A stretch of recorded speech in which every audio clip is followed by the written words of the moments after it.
I am where I am today, where you are with me right now, because of Lyft. I am Eo Mazino Efijemore Operu. I'm a fashion designer, though I like to introduce myself as a dream tail designer. So what we basically do is bespoke tailoring. Under bespoke, we strictly tailor for women and men, and for women, we do mainly dresses. When I started Lyft's program in January, I was about to get married. And then I wasn't sure if I should get on the program anymore, but something told me to go on it, and I am so glad I trusted my instincts. Right before Lyft, had a few challenges in my business. And one of the challenges beyond just working from home had to do with working with people, people management, HR.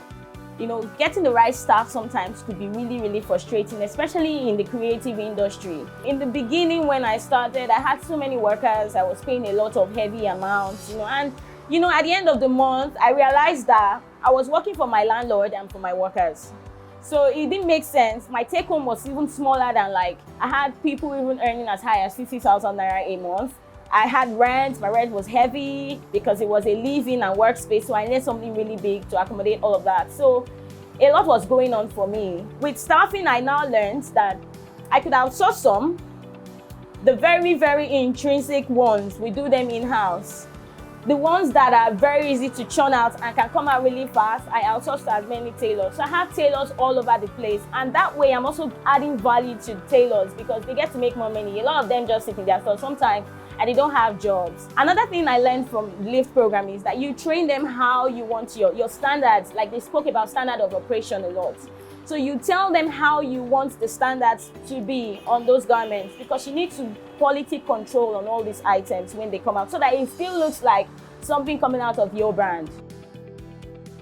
I had the opportunity to speak with one of the team members on the Lyft program. I said to her, I could relate with Kemi from Style House. We shared a lot of similarities.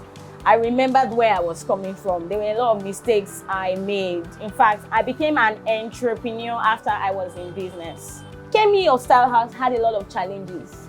And a lot of challenges she had were challenges I could relate to. They were challenges I had faced at one point or the other. So having to get other people's views on the case study opened my mind to even newer options I had not employed. That case study was relatable. I had to even ask her, is Kemi real? Is Style House real? And then she was like, no, it's not real. We just created it. I'm like, oh my goodness.